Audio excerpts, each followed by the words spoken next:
Hi everyone, welcome back to అర్నస్ kitchen channel tourism. Friends, మన ఆంధ్రప్రదేశ్లో తూర్పు గోదావరి జిల్లా కాకినాడకి 30 కిలోమీటర్ దూరంలో ఆంధ్ర గోవా అంటే ఏమిటి అనుకుంటున్నారా? అదేనండి యానం. కేంద్రపాలిత ప్రాంతంలో ఇదొకటండి. యానం పర్యాటక ప్రాంతం. మేము వెళ్ళిన యానం పర్యాటక ప్రాంతంలో చూడవలసిన ప్రదేశాలు చాలా ఉన్నాయండి. అందరికీ తెలుసు యానం అని, కానీ ఇంతకుముందు దీన్ని కళ్యాణపురం అని పిలిచేవారు. కళ్యాణపురం ఎందుకు వచ్చింది అనుకుంటున్నారా? అక్కడ బాల్య వివాహాలు ఎక్కువగా జరిగేయటండి, అందుకే కళ్యాణపురం అని పిలిచేవారు. ఫ్రెండ్స్, అర్థమైంది అనుకుంటున్నాను.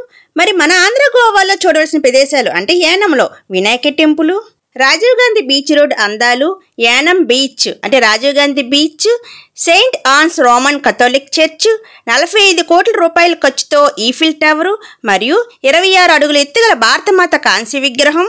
ఫ్రెండ్స్, ఆంధ్ర గోవా అందాలు మరియు మేము వెళ్ళిన రోజు వినాయకుని పువ్వులతో చక్కగా అలంకరించి రథం మీద ఊరేగించారండి. చాలా బాగుంది, చూద్దామా మరి?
ఆంధ్ర గోవా యానం చాలా అందమైన ప్రదేశాలు చూశారు కదా.